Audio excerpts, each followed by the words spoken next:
This is my first real review, so up until now all I've had is In the Works and After Dark. Thanks for the likes and comments if you did so. Alright, for my first real review, I'm going to be doing John Wick, the Baba Yaga.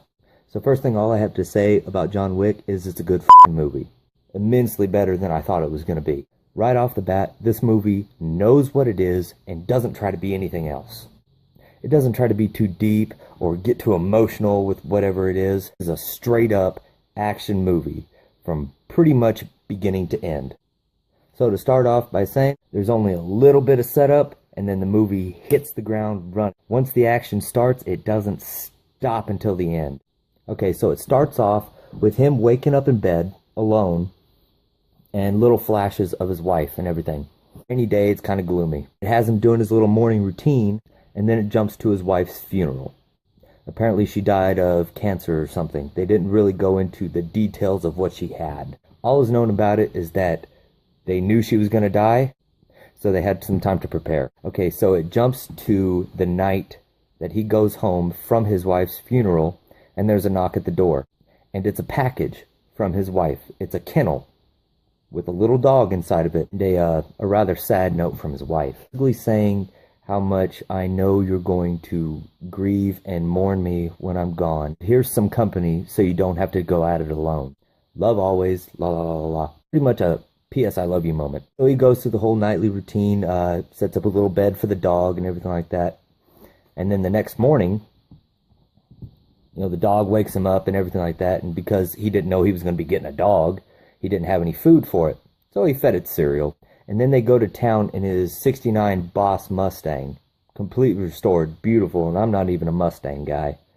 Okay, and I'm pretty sure you guys all saw this in the trailer, but, you know, he stops at a gas station, dog's in the front seat, and he's filling up the car, and this Russian guy comes up and asks how much for the car. He says it's not for sale. And then he leans inside the Mustang, petting the dog, saying, "Oh, I love dogs." And then he speaks Russian to the dog, saying, "Everything's got a price, bitch." And John Wick spouts out a little bit of Russian back at him, saying, "Not this bitch," which was pretty awesome shit to say back to somebody who's being an asshole to you. Well, this pisses this dude off. That night, John hears a noise, goes to investigate it in his f***ing awesomely nice house, and he gets hit in the head with a bat. Doink! And then all three of the Russian guys that were there at the gas station end up beating the shit out of him. The dog comes running down, barking, biting at one of the guys, and the leader tells him, "Shut that f***ing dog up." So he strangles the dog and then steps on her. He beat him up for a little bit longer, and then they get out. So he wakes up the next morning, that dog right in front of his face. He holds and pets the dog for a little bit, and then he buries the dog by a tree in his front yard. Meanwhile, over at a chop shop, the three Russian dudes pull in, and immediately the guy that owns the chop shop recognizes the car. Beelines over to him. "Where the f*** did you get this car?" Russian guy says, "What does it matter? Just give me a new VIN and some new papers." I'm like, "Do you have any idea whose f***ing car this is?" "What, the nobody?" And he punches him. And then he walks away thinking to himself, I just punched my boss's son. Yes, the guy that he just punched in the face was the son of the head of the Russian mob. And he kind of struggles to get up and is holding his nose. Is like, "I want to tell my daddy on you." So, flash forward a little bit. The Russian mob boss calls the guy that owns the chop shop. "So, you punched my son in the face for stealing a car?" Yes, sir, I did." "Why exactly did you do that?" "Well, sir, it was John Wick's car. And then they killed his dog." Oh, and that's it. That was the entire phone conversation.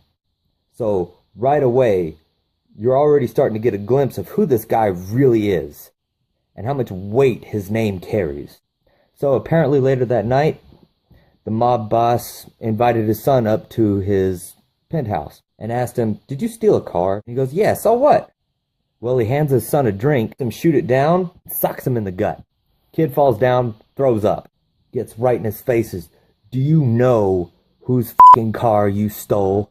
That was John Wick's car. 2 days after his wife dies, you steal his car and kill his dog. Then he explains to him who John Wick is. John Wick used to be a hitman for the Russian mob. And the work that he did for him helped build the foundation of the Russian mob to what it is today, the towering empire that it is. And then he asks him, do you want to know what we called John Wick? We used to call him Baba Yaga, which apparently in Russian means boogeyman. We called him that because he was the man that you called if you wanted the boogeyman killed. It's right there in your mind, you're already thinking, damn, this guy's a badass if he has a name like that. John Wick starts getting out all of his old tools of the trade, his guns, his knives, and shit. It's a call. It's the Russian mob boss saying, I'm sorry for what happened. Can you just think this through? Let's handle this like men.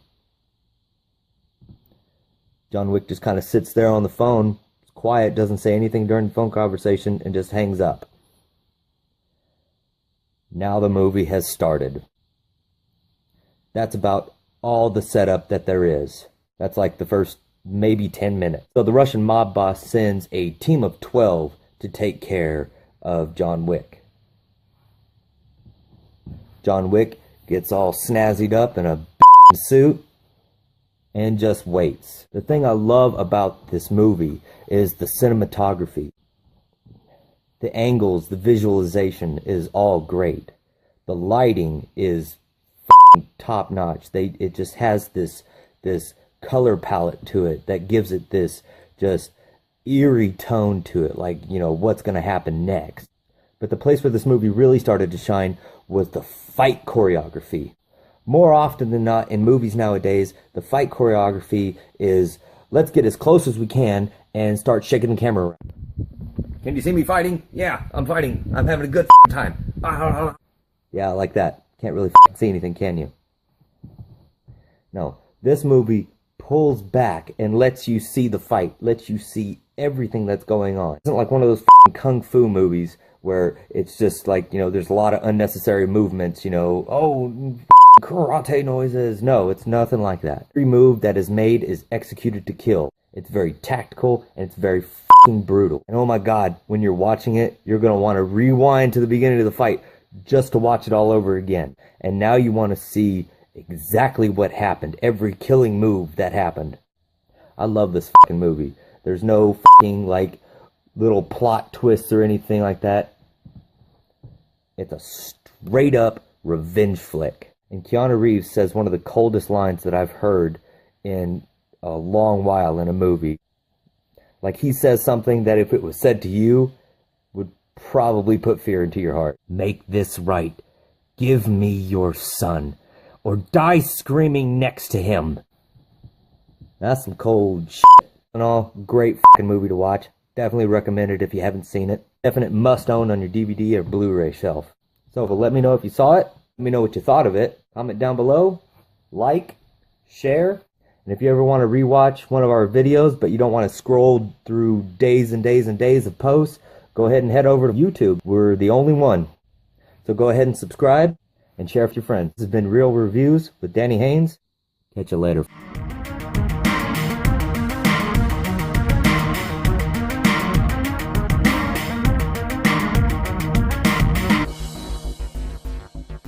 Oh yeah, and before I forget, they're making a sequel. Later.